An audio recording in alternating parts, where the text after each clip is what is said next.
Yes, obviously I got the new iPad Air 5th generation from Apple. This is my first ever iPad. In fact, it's my first ever tablet that I personally owned. Towards the end of last year, I made the switch from being full-time Microsoft Android into the Apple landscape. With the launch of the new M1 Max MacBook Pro and that new chip, I wanted to start utilizing that as a laptop. Since I did do that, the whole entire Apple ecosystem has really sucked me in. Both have pros and cons. Let me just start off by saying that I am not an Apple fanboy. I am a tech fanboy. In 2022, I don't think you can respectfully say you're a tech fanboy and not respect either end of the spectrum. The new Samsung devices that just came out are absolutely amazing. The recent Google stuff, a lot of the new custom PC stuff coming out this year, just top notch. I actually just recently built a brand new content creator gaming PC, which we will be going over here soon. So while I am introducing myself into this Apple landscape, I just want to point out that I respect all brands and types. You're not gonna find a biased opinion here. I just love new gear and when it really caters to the consumer. Even though technically right now on either end of the spectrum, everything is overpriced and over marketed because of the lack of material right now. Neither here nor there. Either way, I just thought today would be a fun day to share my first iPad experience, just kind of take a look personally at what's in the box and also explain why I actually went with the 64 gigabyte version. So first and foremost, right out the box, this thing seems pretty legit, seems pretty simple. Continue, look at that. See, this is the ecosystem that I'm talking about. Being able to just come along here and just boom, set this up with ease because I already have a different Apple product. It's one of the things that kind of sucks about Apple is the whole idea of the Apple ID. Doesn't give me a lot of freedom in these devices if it's not an Apple product or an Apple related software. But within the world, within the ecosystem of Apple, this idea of an Apple ID just makes everything in my life so convenient, just like as simple as setting up a new device.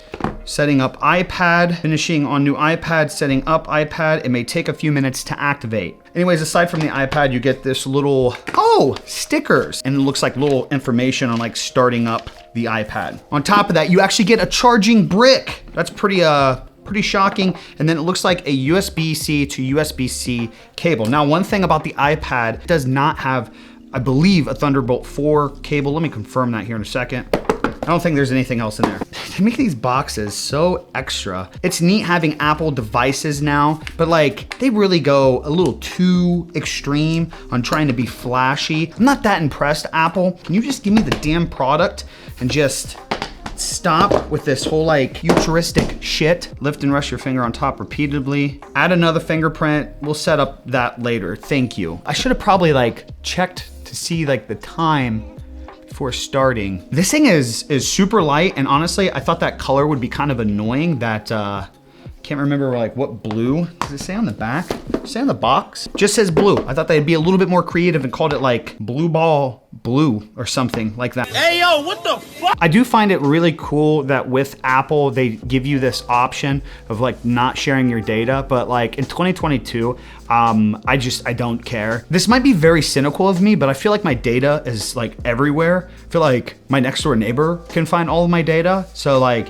I just stopped caring a while ago. Okay, so while the time is remaining, let me just kind of go in depth on why I went with the 64 gigabyte iPad Air, the newest 5th generation, versus going with something like the iPad Pro. Because personally, what I'm going to be using this device for is for around the house activities that may include some creative work. This is going to be the device that instead of unplugging my whole entire MacBook and bringing it downstairs, unless I'm actually working on something high end, maybe I can just hop on the iPad and just do a quick photo editing or just mess around with a quick graphic or get any information and the thumbnail and description and everything ready for the day's video. Believe it or not, I spend probably like an hour in itself researching like each video, the tags, the title, the thumbnail. I look up other videos in reference to whatever topic I'm putting out there. And then also too, to prepare for new videos, I like to jot down notes and information and key points about said video.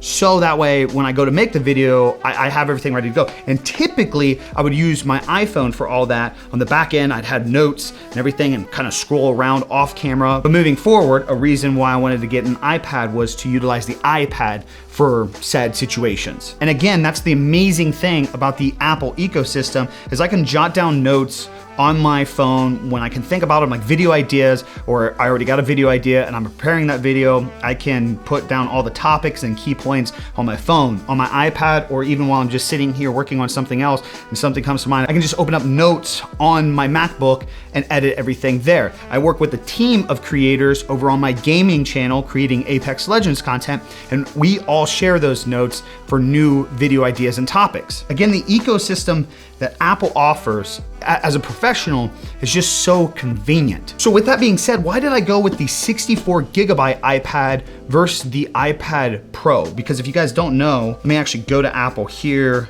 and compare iPad Air 5th generation, which is what I just got. And let's just compare it to the iPad Pro 11-inch 3rd generation. Now I will say one really good video that breaks down some of these options is from Marquez Brownlee. So make sure you guys go check that video out. So that way it can help your personal decision making on what iPad would be best for you. But again, this is just the perspective that I'm coming from. So a couple differences is you do have a different screen size. The big major difference between the Pro, and this was something that was really holding me back from making this decision, is the Pro Motion technology that the iPad Pro offers. Both have the M1 chip, which is the reason why I got this in the first place. Different storage options, different camera options. A big factor that I think a lot of people do miss out on is the iPad Air has a USB-C connector, as where the iPad Pro has a Thunderbolt 4 connector. That is a big catch for me because I want to utilize this iPad in different situations to where a Thunderbolt cable would be more useful. But regardless, it still has a USB-C cable. By the way, Apple, can we make a damn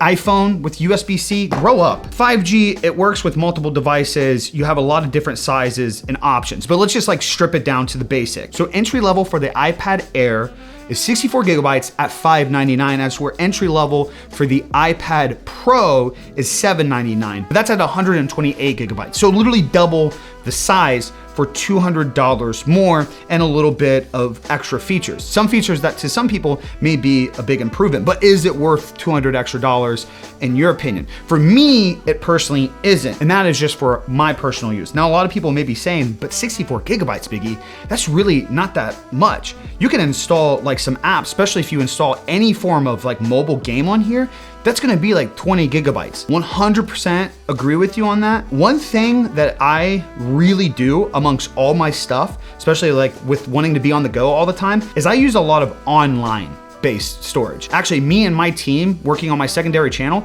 we do everything, legit everything through Google Drive. I pay for the monthly like ungodly amount of terabytes, and I do a lot of stuff on there. In the house and studio, we actually have fiber connection with amazing Wi-Fi 6 routers. Shout out to Asus on those. And then on top of that, we have awesome cellular service here too. So being able to upload and download something from Google Drive or the iCloud is so easy and convenient. So on my iPhone, on my Mac, and here on my iPad too, I install the Google Drive file directly to the device. So that way my Google Drive is almost a drive in itself on here. And because of that alone, I just found no reason to pay so much extra in all reality for me for the storage upgrade. And again, I know that like the big one is the 120 hertz versus 60 hertz, but honestly, like, is that holding me back from being able to work harder?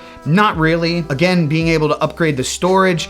I have online storage that I use mostly between everything anyways, because this is like a content creator device for me to help run my business. So it's not like I need to have this device have 2 terabytes of storage, because I would be transferring that off this device anyways. The camera difference is kind of silly. I already have that stuff on my iPhone 13 Pro, so why do I need it on a tablet? And again, the Thunderbolt cable, I would have loved to have had it in the iPad Air, but it's just not necessary for me. It's not a $200 price difference that I would need. Also would like to note that this thing was very fast to set up. Again, that's just something I love about Apple products. On top of that too, while I was there today, I did snag the iPhone SE. Megan really likes the fact that we FaceTime on my phone and my Mac to people in Ohio. A lot of our family members and friends have iPhones.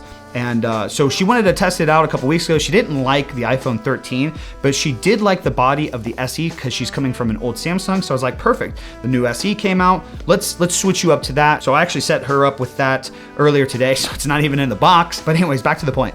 I know that Apple, even in my experience already, I can tell that they have a lot to work on. They're definitely not perfect in any means. I feel like the operating system could be a little different. Like I feel like these chips and these devices are so unreal. Just judging, like there's still so many options within the ecosystem, like I mentioned, and just using the device and the iOS is very clean. But I don't know, I just feel like there could be more to it because these chips are just absolutely unreal. But nonetheless, I'm still blown away. This tablet here is probably gonna perform better than my most recent $2,000 Microsoft laptop that I had. I've mentioned this with Microsoft laptops before. They're amazing out of box and when you first get them, but I don't know what it is and at what time point it happens. And maybe it's just a personal thing. Maybe we just get used to the speeds. But I'm losing my mind on the idea that it seems like with Microsoft laptops in particular, after just like 6 months of use, no matter how many times you refresh it, reformat it, it gets so bloated and boggy, at least in every experience that I've had with Microsoft laptops. And I have these slim, sleek little Apple devices that are competing, like the M1 Max MacBook Pro competes with my $4,000 PC build in every aspect, except for gaming, which that's kind of like one of the points that I kind of bring up about why hasn't Apple really like attacked the gaming market a little bit more? This is just curiosity. I'm genuinely new to the Apple world, and I'm actually really new into diving into this deep, dark side of the tech side of things. But I'm just curious is like, why Apple's not stepping up in some of those areas, because they've clearly stepped up in other areas. Either way, this stuff excites me because I'm not a fanboy to a brand, like I've said multiple times. So in the future, what are we gonna see from competitors like Samsung and Google and Sony? What new groundbreaking technologies are we gonna see in the next 5 to 10 years? It blows my mind thinking of the possibilities that are out there. Anyways, I just kind of wanted to share today why I went with the iPad Air 5th generation, the smallest, most affordable price, and maybe how that could help you in your decision, save you a couple $100. Or maybe today's video just helps you confirm the idea that this is not the purchase for you. If you're gonna upgrade the space in this, then you're looking at like $750. So for $50 extra, you could just go with the iPad Pro and get more bang for your buck, I guess. I don't know, but this is just what I went with.